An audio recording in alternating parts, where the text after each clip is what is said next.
Hello पिलामाने आज तुम मान गोटे सुंदर वीडियो रही। ये वीडियोटी को तमें माने सब आरंभ शेष पर्यंत निहाती देखिब, अनेक कथा शिखिब। पिलामाने यही कथाटी आमे वर्तमान पर्यंत जानीगले जे मनीष केवल एकाकी पृथ्वी रे बास करि न थाए। आम सहित हजार हजार अणुजीव एक संगरे बास करती एवं सेमानंक भितरु अधिकांश अणुजीव आमर उपकार करती एवं आहुरी बहु अधिक अणुजीव आमर क्षति मध्य करिथांती। प्रकृत रे कहिले पिलामाने अणुजीव मानंक बिना मनीष बंची पारिबो नाही।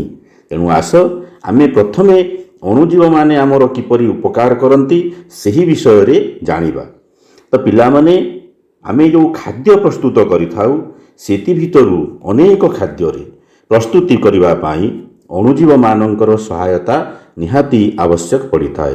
आमे खाउतिबा दही, पाउरुटी, चकुड़ी, इडली, केक आदि खाद्य पदार्थ प्रस्तुति रे अणुजीव माने आमर खूब सहायता करिथांती। ठीक सही परी आमे जो मैला बा आवर्जना सबु एणे तेणे पकई देई थाउ, जरा जो फल चोपा हेउ बा मनीषर मल मूत्र इत्यादि सबु आवर्जना गुड़िक मृत शरीर हेउ एभलिया जेकोसी आवर्जना गुड़िक अणुजीव मानंक द्वारा अपघटित हो जाई थाए।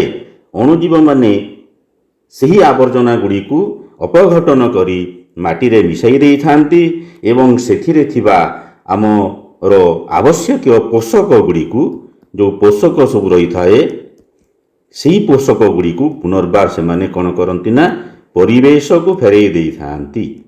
तेणु सेथिरे थिबा अंगारकाम्ल एवं नाइट्रोजेन बा उजान जहाँ भी हो सही सबुकु से माने पृथ्वी को पुनर्बार फेरई दे थांती एवं तेणु ताहा जीवजगतर कल्याण रे लागे।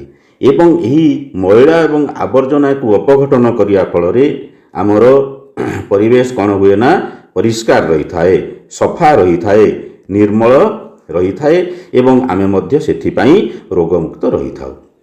से माने आहुरी आमर अनेक उपकार भितरे औषध तैयारी करिबा एक मुख्य उपकार।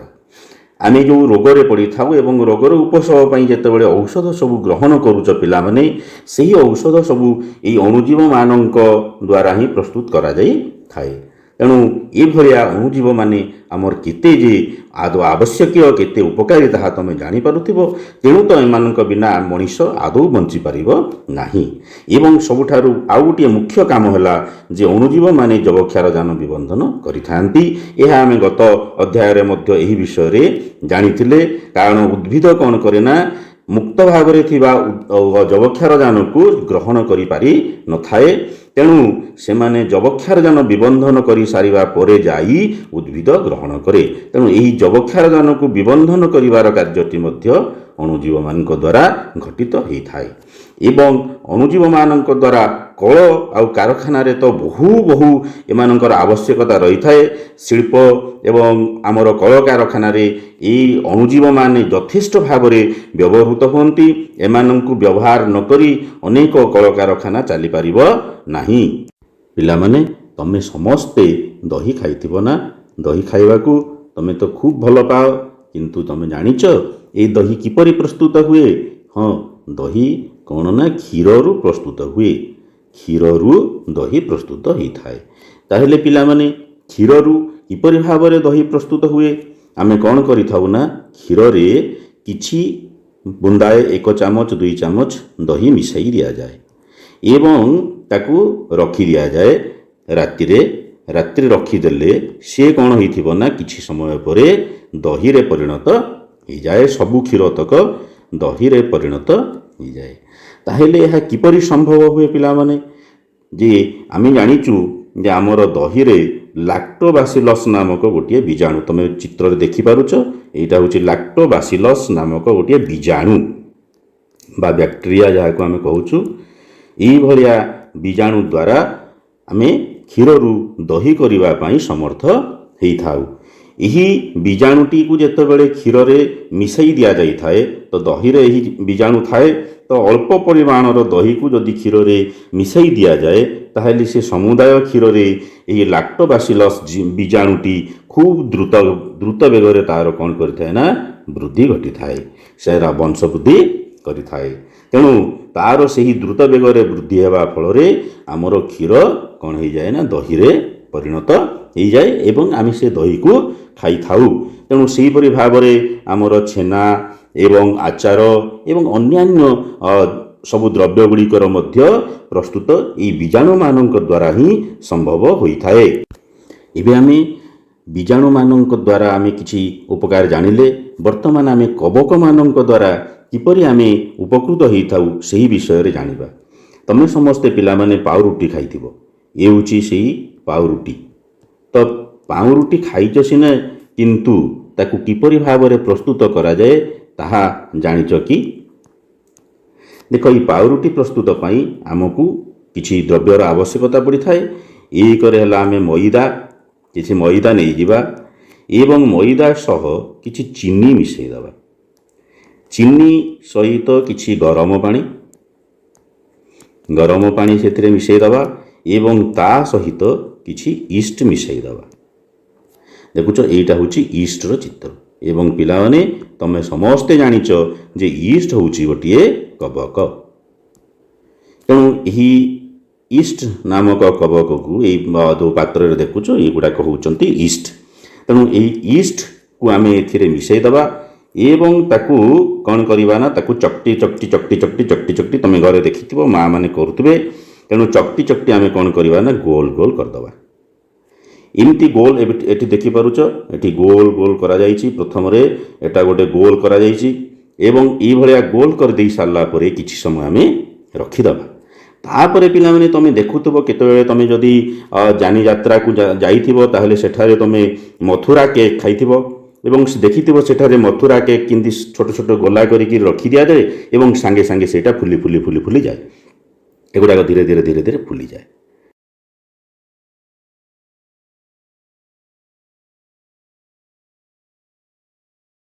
ତାପରେ ପୁରା ଆମର ପ୍ରସ୍ତୁତ ହୋଇଯିବ। ଦେଖ, ଏଇଟା ଗୋଟେ ସାନ ଗୋଲା ଏବଂ ସେ ଗୋଲାଟା ଏଠି ବଡ଼ ହେଇକରି ଫୁଲିକି ରହିଛି। ତେଣୁ ପିଲାମାନେ, ଏଠି ଆମେ ଗୋଟେ ଜାଣିବା କଥା ହେଲା ଯେ ଏହି ଅଟା ଗୋଲା ବା ମଇଦା ଗୋଲାଟି ଫୁଲିଲା କିପରି। ତେଣୁ ଏହି ଅଟା ଗୋଲା ବା ମଇଦା ଗୋଲା ଯେଉଁ ଫୁଲୁଛି ସେହି ଫୁଲିବାର କାରଣ, ଗୋଟେ ବୈଜ୍ଞାନିକ କାରଣ ହେଲା ଯେ ପିଲାମାନେ, ଇଷ୍ଟ ଯେତେବେଳେ ଚିନିର ଉପସ୍ଥିତିରେ, ଚିନି ପାଖରେ ଯେତେବେଳେ ଇଷ୍ଟ ପାଇଗଲା, ଇଷ୍ଟ ମାନେ ଚିନିକୁ ପାଇଗଲେ, ସେମାନେ ଚିନି ବା ଶର୍କରା ଏଇ ଦୁଇଟା ଜିନିଷ ପାଇଗଲା ପରେ ସେମାନଙ୍କର ଦ୍ରୁତ ବେଗରେ ସେମାନେ ବୃଦ୍ଧି ଘଟନ୍ତି। ତାଙ୍କର ବୃଦ୍ଧି ବହୁତ ଦ୍ରୁତ ବେଗରେ ହେଇଥାଏ ଏବଂ ସେମାନେ ଯେତେବେଳେ ବୃଦ୍ଧି ତାଙ୍କର କରନ୍ତି, ତାଙ୍କର ଶ୍ୱାସକ୍ରିୟା ମଧ୍ୟ ସେମାନେ ସେହି ଅନୁସାରେ ବୃଦ୍ଧି ହେଇଥାଏ ଏବଂ ତାଙ୍କ ଶ୍ୱାସକ୍ରିୟାରୁ କ'ଣ ସୃଷ୍ଟି ହେଇଥାଏ ନା ଅଙ୍ଗାରକାମ୍ଳ ବାଷ୍ପ ସୃଷ୍ଟି ହେଇଥାଏ। ତେଣୁ ଏହି ଅଙ୍ଗାରକାମ୍ଳ ବାଷ୍ପ ଗୁଡ଼ିକ କ'ଣ କରନ୍ତି, ଏହି ଅଟା ଗୋଲା ବା ମଇଦା ଗୋଲା ଭିତରୁ ଆଉ ବାହାରକୁ ବାହାରି ପାରନ୍ତି ନାହିଁ। ତେଣୁ ସେଠାରେ ଯଦି ଏମାନେ ରହିଯିବେ ତାହେଲେ ଏହି ଅଟା ଗୋଲା ଗୁଡ଼ିକ ଫୁଲିଯାଏ, ଏହାର ଆୟତନ ବୃଦ୍ଧି ହେଇଯାଏ, ଏହାର ଆୟତନ ବହୁତ ପରିମାଣରେ ବଢ଼ିଯାଏ ଏବଂ ଯେତେବେଳେ ଆୟତନ ବୃଦ୍ଧି ହୁଏ ସେତେବେଳେ ତାକୁ ପୁଣି ଆମେ କ'ଣ କରିଥାଉ ନା ଆମେ ଓଭାନ ଭିତରେ ଏଇଭଳିଆ ଦେଇ ସାରିଲା ପରେ ତାକୁ ସେକି ଦେଇଥାଉ ଏବଂ ସେକି ଦେଲେ ଆମର ଏଭଳିଆ ରୁଟି ପ୍ରସ୍ତୁତ ହୋଇଯାଏ। ତମେ ଏଭଳିଆ ରୁଟି ଖାଇଥିବ, ତମେ ଏଭଳିଆ ନାନ୍ ବି ଖାଇଥିବ। ତେଣୁ ସେଗୁଡ଼ିକ ଆମର ଏହି ଅଣୁଜୀବ ଇଷ୍ଟ ମାଧ୍ୟମରେ ହିଁ ସାଧିତ ହେଇଥାଏ। ତେଣୁ ତମେ ଯେଉଁ ପାଉଁରୁଟି ଖାଉଛ, ପେଷ୍ଟ୍ରି ଖାଉଛ, କେକ୍ ଖାଉଛ, ସେହି ସବୁ ପଦାର୍ଥ ଗୁଡ଼ିକ ପ୍ରସ୍ତୁତି ପାଇଁ ଇଷ୍ଟ ଆମକୁ ଖୁବ୍ ସାହାଯ୍ୟ କରିଥାଏ। ପିଲାମାନେ, ଏହି ଇଷ୍ଟ ମାନଙ୍କୁ ବ୍ୟବହାର କରି ଆମେ ଆହୁରି କ'ଣ କରିଥାଉ ନା ଆମେ ସୁରାସାର ଏବଂ ମଦ ଏଗୁଡ଼ାକ ମଧ୍ୟ ପ୍ରସ୍ତୁତ କରିଥାଉ। ଏହି ସୁରାସାର ଏବଂ ମଦ, ସୁରାସାର ଆମର ଅନେକ ବ୍ୟବସାୟିକ କାର୍ଯ୍ୟରେ ଲାଗେ। ଆମର କଳକାରଖାନା ବା ଶିଳ୍ପ କ୍ଷେତ୍ରରେ ଏହିଗୁଡ଼ାକର ବହୁ ବ୍ୟବହାର ହୋଇଥାଏ। ଶିଳ୍ପ କ୍ଷେତ୍ରରେ ଆମେ ଯେଉଁ ଦ୍ରବ୍ୟ ଗୁଡ଼ିକ ବିଭିନ୍ନ ସାମଗ୍ରୀ ଆମେ ନିର୍ମାଣ କରିଥାଉ, ସେହି ଦ୍ରବ୍ୟ ବା ସାମଗ୍ରୀ ଗୁଡ଼ିକ ନିର୍ମାଣ କ୍ଷେତ୍ରରେ ସୁରାସାରର ଆବଶ୍ୟକତା ବହୁତ ଅଧିକ ପଡ଼ିଥାଏ। ତେଣୁ ଏହି ସୁରାସାରକୁ ନିର୍ମାଣ କରିବା ପାଇଁ ଇଷ୍ଟର ଆବଶ୍ୟକତା ନିଆଯାଇଥାଏ। ତେଣୁ ଏହି ଇଷ୍ଟ ଦ୍ୱାରା ଆମର ଶିଳ୍ପ ଏବଂ ଆମର ବାଣିଜ୍ୟ, ଆମର କଳକାରଖାନା ମଧ୍ୟ ଚାଲିପାରିଥାଏ। ଏହି ଇଷ୍ଟ କ'ଣ କରିଥାଏ ନା ପିଲାମାନେ, ଆମର ଗହମ,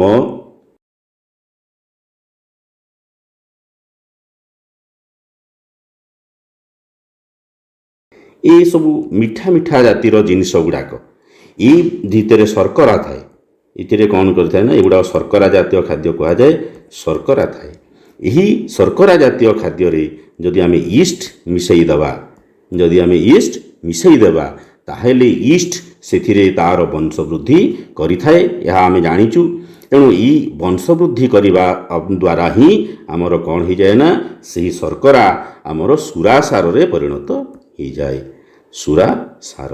ଏବଂ ଏଇ ଯେଉଁ ପ୍ରକ୍ରିୟା ହେଲା, ଇଷ୍ଟକୁ ଆମେ ଶର୍କରାରେ ମିଶାଇବା ଏବଂ ଇଷ୍ଟ କ'ଣ କରିବ ନା, ସେ ଶର୍କରାରେ ତା'ର ବଂଶବୃଦ୍ଧି କରିବ ଏବଂ ବଂଶବୃଦ୍ଧି କରି କରି ସେ ଶର୍କରା ସବୁ ଆମର ସୁରା ସାର ହେଇଯିବ। ଏହି ସମୁଦାୟ ପଦ୍ଧତିକୁ, ଏଇ ଯେଉଁ କ୍ରିୟାଟି ହେଲା, ଏଇ ଯେଉଁ କାର୍ଯ୍ୟଟି ହେଲା, ଏଇ ଯେଉଁ କାମଟି ହେଲା, ଏହାକୁ କ'ଣ କୁହାଯାଏ ନା, କିଣ୍ୱଣ ବୋଲି କୁହାଯାଏ। ଏବଂ ଏଇ ଯେଉଁ କିଣ୍ୱଣ, ଏହା ଏକ ବହୁତ ବଡ଼ ପଦ୍ଧତି। ଆମର ବିଜ୍ଞାନର ଏହା ହେଉଛି ବହୁତ ବଡ଼ ଉଦ୍ଭାବନ। ଏହି କିଣ୍ୱଣ ପଦ୍ଧତିକୁ ଲୁଇ ପାଶ୍ଚର ନାମକ ଜଣେ ଆମର ବୈଜ୍ଞାନିକ, ସିଏ ଏହାର ଉଦ୍ଭାବନ କରିଥିଲେ। ଲୁଇ ପାଶ୍ଚର ସେ 1857 ଖ୍ରୀଷ୍ଟାବ୍ଦରେ କିଣ୍ୱଣ ପଦ୍ଧତି ଉଦ୍ଭାବନ କଲେ। କିଣ୍ୱଣ ପଦ୍ଧତି ଉଦ୍ଭାବନ ହେବା ଫଳରେ ଆମେ ପୃଥିବୀରେ ଅନେକ କାର୍ଯ୍ୟ ସାଧିତ ହୋଇପାରୁଛି। ଏହି କିଣ୍ୱନ ପଦ୍ଧତି ଯଦି ଉଦ୍ଭାବିତ ହୋଇନଥାନ୍ତା, ତେଣୁ ଆମେ ବହୁଗୁଡ଼ିଏ କାର୍ଯ୍ୟ କରିପାରି ନଥାନ୍ତେ। ତେଣୁ ଆମେ ସମସ୍ତେ ଲୁଇ ପାଶ୍ଚରଙ୍କ ଏହି ଅବଦାନକୁ ମନେ ରଖିବା ଉଚିତ। କିଣ୍ୱଣ ପରି ତମେ ଔଷଧ ଗୁଡ଼ିକର ପ୍ରସ୍ତୁତି ବିଷୟରେ ତ ଆମେ ଜାଣିଛୁ। ଏ ଔଷଧ ଗୁଡ଼ିକର ପ୍ରସ୍ତୁତି ପାଇଁ ଅଣୁଜୀବମାନଙ୍କର ଭୂମିକା ବହୁତ ଗୁରୁତ୍ୱପୂର୍ଣ୍ଣ। ବାସ୍ତବରେ ଏହା ମନୁଷ୍ୟ ସମାଜ ପାଇଁ ଅଣୁଜୀବମାନଙ୍କର ସବୁଠୁ ବଡ଼ ସାହାଯ୍ୟ। ଏହି ସାହାଯ୍ୟ ବିନା ଆମେ ବଞ୍ଚିପାରିବା ନାହିଁ। ଏହା ଆମର ଜୀବନକୁ ରକ୍ଷା କରିବା ପାଇଁ ବ୍ୟବହୃତ ହୋଇଥାଏ। ତମେ ଏଥିରେ କିଛି ପିଲାମାନେ ନିତ୍ୟ ବ୍ୟବହାର କିଛି ଔଷଧ ଦେଖିପାରୁଛ। ଏ ହେଉଛି ଏରିଥ୍ରୋମାଇସିନ୍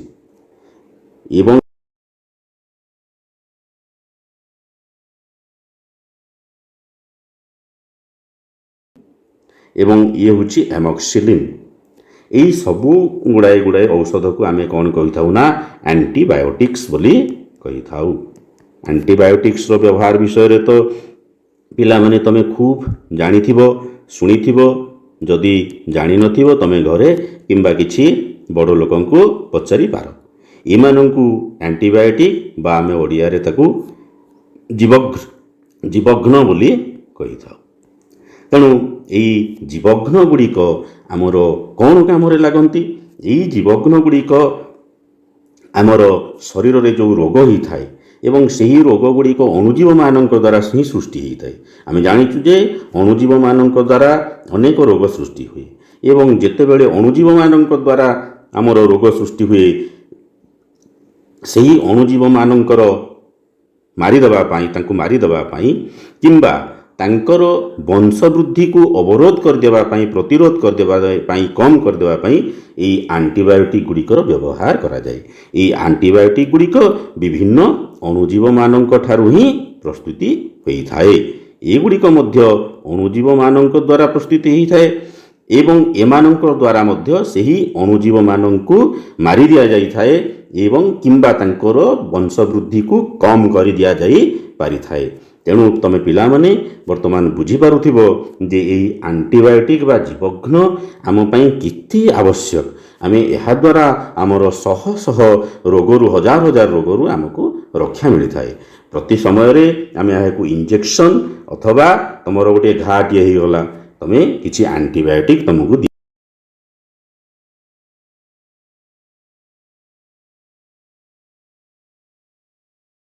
ରୋଗ ପାଇଁ ଡାକ୍ତରମାନେ ଏହି ଆଣ୍ଟିବାୟୋଟିକ୍କୁ ବା ଜୀବଘ୍ନକୁ ବ୍ୟବହାର କରିଥାନ୍ତି। କିନ୍ତୁ ଏଠାରେ ଗୋଟିଏ ଜିନିଷ ପିଲାମାନେ, ଆମେ ଏହି ଆଣ୍ଟିବାୟୋଟିକ୍ ବା ଜୀବଘ୍ନ ଗୁଡ଼ିକର ବ୍ୟବହାର ଯେତେବେଳେ କରୁ, ସେତେବେଳେ ଆମେ ଗୋଟିଏ ଜିନିଷକୁ ଆମେ ମନେ ରଖିବାକୁ ପଡ଼ିବ ଯେ ଗୋଟିଏ ନିର୍ଦ୍ଦିଷ୍ଟ ରୋଗ ପାଇଁ ଗୋଟିଏ ନିର୍ଦ୍ଦିଷ୍ଟ ଆଣ୍ଟିବାୟୋଟିକ୍ ବା ଜୀବଘ୍ନର ତିଆରି ହୋଇଥାଏ। ନିର୍ଦ୍ଦିଷ୍ଟ ରୋଗ ପାଇଁ ଗୋଟିଏ ପ୍ରକାରର ହିଁ ଆଣ୍ଟିବାୟୋଟିକ୍ ଥାଏ ବା ଜୀବଘ୍ନ ଥାଏ। ସବୁ ଜୀବଘ୍ନକୁ ସବୁ ରୋଗ ପାଇଁ ବ୍ୟବହାର କରାଯାଇ ପାରିନଥାଏ।